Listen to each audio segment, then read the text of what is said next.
This gaming phone is better than an iPhone.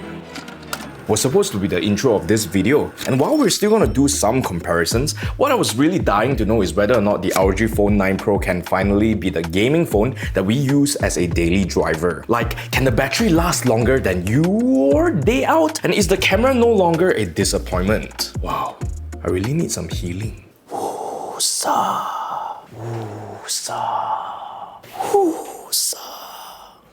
So ROG phones have been out for a while now. Initially, ROG wanted to be different, so they went for over-the-top gamery designs because they knew that their phones were not gonna be everybody's cup of tea. Fast forward to years later, with the ROG Phone 9 Pro, as you can see, they have toned it way down. It's still tea, but it's more like boba tea, like Chaji, with more of a mainstream appeal. I don't know, maybe ROG is all grown up now and want us to take them seriously as a competitor to flagships from the Fruit brand or Samsung?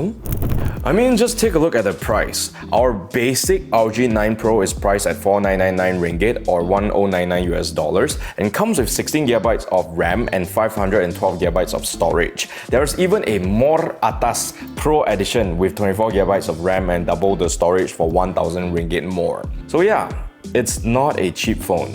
In the box, which is quite a bit bigger than previous ones, you get the phone, Apudan, a super extra gamery SIM ejector tool, a 65-watt power brick which is included, and this nice frosted black plastic transparent case, which ROG calls the, I kid you not, chill case. I like it. It provides actual good protection to the phone, including the camera bump, which is more than I can say for most female armor in Korean MMOs. And if you paid for the highest spec Pro edition, you also get the Aero Active Cooler X Pro Cooler. This one. In terms of design from the front, this phone masquerades as your average flagship Android device with slim bezels, a hole-punch camera, and a big, bright screen. However, once you flip it around, it will lure you to the dark side with a Darth Vader-inspired matte black glass back that is more subtle and grown-up, complete with a diagonal slash that aligns with the missing chunk on the camera bump that has a red accent. Zoom. But nothing flexes gamer harder than the Anime Vision display with 648 LEDs. You can program it to flash your favorite GIFs and play quick mini games like Arrow Invaders, totally not Space Invaders. Call it a gimmick, but I like it. It's fun and not boring like your iPhone 69 Pro Max. Or is it 16, 17? I don't know, they all look the same. What's the difference? The screen is where the ROG Phone 9 Pro's gaming DNA shines through. It's covered in Gorilla Glass Victus 2 to withstand the most brutal nerd rages. And while the 6.78-inch LTPO OLED panel looks amazing with vibrant colors, great contrast, as well as HDR performance that will impress even the pickiest Netflix bingers, it is only 1080p, which has a 15% lower pixel density than your iPhone 16 Pro Max. Don't get me wrong, it still looks crazy sharp, but they definitely prioritize gamer-centric features like battery life as well as refresh rate over sheer resolution.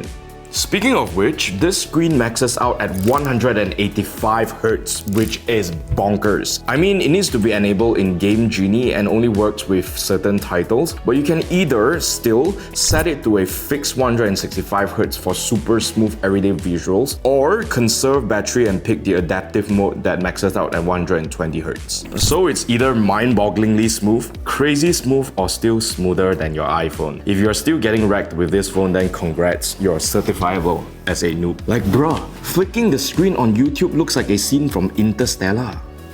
See not? Walao eh. My internet is also not fast enough to keep up lor. Brightness is also impressive. The screen peaks at just over 900 nits on manual and almost 2000 nits in auto mode, which is slightly brighter than the iPhone Pro Max 16. You won't have trouble seeing even under the hottest Malaysian sun, even if you have eyes like mine. For audio, we get a headphone jack for our high-end IEMs along with a pair of stereo speakers. The top speaker doubles as the earpiece and the bottom one is, well, bottom firing. But ASUS's official cases like this one are designed to redirect sound from the bottom speakers forward, which gives us an almost front-facing setup. So these get pretty loud and are purposefully engineered for gaming. We get a brighter tuning with an emphasis on the upper mids and treble, which enhances clarity in footsteps, gunshots, softbox and dialogue. This tuning also provides accurate stereo imaging and a relatively wide soundstage, as wide as gaming phones or phones can give you anyways. All of this will improve your spatial awareness during gameplay, which is very important for competitive FPS shooters. The bass is not super impactful, but still provides adequate immersiveness, which also makes watching videos fun.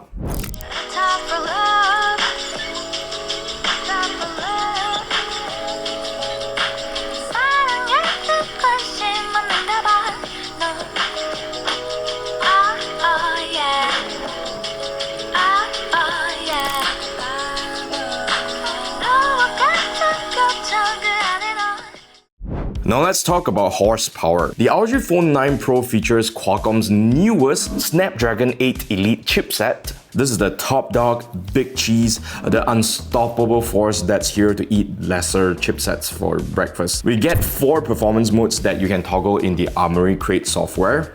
Ultra durable, which is power saving. Dynamic mode, this is the default setting that is already on par with last year's flagship phones running at their maximum performance modes. Then you have X mode, which cranks it up even more for higher benchmark scores and in-game fluidity. And finally, we have the exclusive X mode Plus, which is a full throttle beast mode only available when you attach the Aero Active cooler. It's like turning your Honda Civic into a Formula 1 car, or like Nitro if you're a Fast and Furious fan, because we are family. As usual, this ROG phone runs with a custom ROG skin. Duh. But this time we get Android 15 straight out of the box. We get Armoury Crate, which is your personal gaming hub. You get to fine-tune performance profiles per game, tweak the LED matrix at the back, and adjust fan speed if you have the cooler attached. We also get Game Genie, which is an in-game overlay that shows performance data, blocks notifications, and let you tweak brightness or refresh rate on the fly. The caveat is that you only get 2 major OS updates. So you'll see Android 16 and 17, but beyond that, future support is uncertain. I mean, sure, there's a promise of 5 years of security patches, but I don't know about you. If I'm shelling out over $1,000 on a phone, I'd expect at least 3 to 5 years of major OS updates. Then again, I change phones every 6 months to a year or so.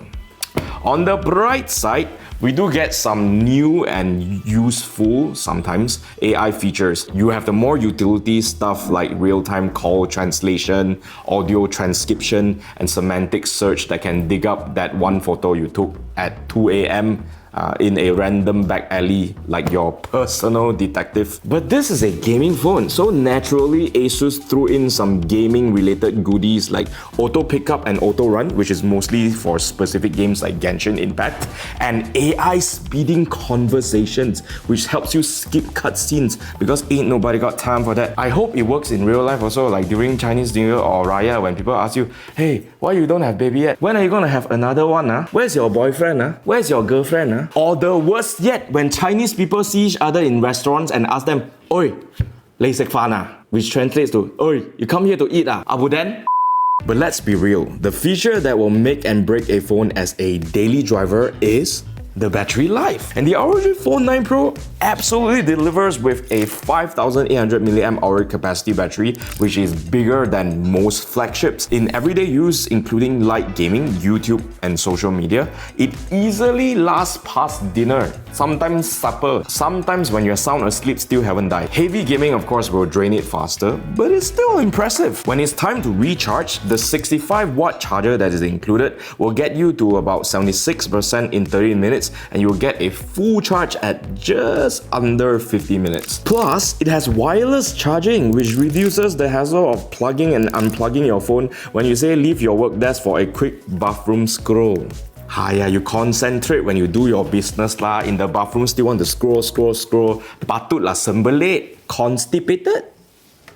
Now, we all know that for most gaming phones, cameras are like that one optional side dish that nobody really orders. I mean, the main camera uses a mid-range sensor from Sony that was released back in 2023. So my hopes were not super high. Still, ASUS seems determined to change that because having a bad camera is a deal breaker for a lot of people in this pics or it didn't happen era. On the back, the ROG Phone 9 Pro boasts a 50 megapixel main wide camera, a 32 megapixel telephoto, as well as a 13 megapixel ultra wide camera. The 50 megapixel main shooter bins down to 12.5 megapixel by default, which is a little dodgy. It has decent dynamic range, so daylight shots look vibrant with natural colors and good detail. Low light performance is also decent. The telephoto is also surprisingly usable with solid detail, except in dimly lit environments, so don't go be a creep and spy on people at night. The ultra-wide is the least good one and has some noticeable distortion, and the corners can be a little soft, but you still get pleasing colors that look okay. Again, nighttime shots are not gonna blow your mind, but it's still good in a pinch while traveling. On the video side, the main camera shoots up to 8K, the ultra-wide can do 4K, and the telephoto is capped at 1080p. Stabilization is solid all around, with the main camera offering both electronic and gimbal level stabilization for that smooth action film vibe. Overall, the cameras are definitely better than what we'd expect from gaming phones. I say it's good enough for daily driving, except if you're super picky like me, okay? A lot of the problems seem to be software related. ROG is just not as experienced in tuning their phone cameras like Apple or Samsung. The cameras seem to overexpose a lot, and there's a tiny bit of color shift when you switch between cameras. They just don't feel as smart on auto mode, which is what most people shoot with. Hopefully, future updates will fix this. Oh yeah, we also get a 32 megapixel front camera that outputs 8 megapixel shots. Skin tones are okay and dynamic range is acceptable, so this is how it looks and sounds like. You're an idiot, now I'm sure. Now I'm positive I should go and warn him. Ooh, bet you think that he's so cool. Kicking back on your couch, making eyes from across the room.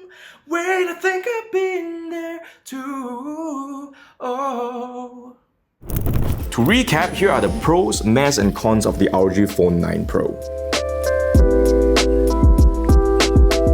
Honestly, I give the ROG Phone 9 Pro a hashtag cheap buy, still a gaming phone, but all grown up and good enough to be a daily driver, 8.5 out of 10. All things considered, I gotta say that ROG is now ready to be your everyday sidekick. It's got that big battery to keep you doom scrolling or binge watching all day, a camera setup that won't embarrass you on Insta or TikTok, and more performance than you'll ever need for your daily hustle. If you're all about that gamer by night and regular human by day vibe, this phone totally has your back. It's practically Azrai in your phone, your stylish gamer colleague who also shows up to Zoom meetings on time. If you're cool enough, like me, to handle a little flair and want a phone that can handle, say, a Netflix marathon as easily as it will help you own noobs in PUBG Mobile, then the ROG Phone 9 Pro is not a bad option. It's almost as good as an ally for you as the ROG Ally X. And that's everything I have to say about the ROG Phone 9 Pro. If you thought this video was helpful, don't forget to like and share. Leave a comment down below if you have any questions regarding this phone, and I'll try my best to reply to you. And don't forget to subscribe to our YouTube channel and hit that notification bell to see more content like this. Feel free to click at the links in the description if you want to support us by buying this phone or anything that we're using to make these videos. Also, don't forget to follow us on Facebook, TikTok and Instagram to see more shenanigans from the Mob House crew. Again, my name is Shane, Bangsawan Shane, and I'll see you in the next one.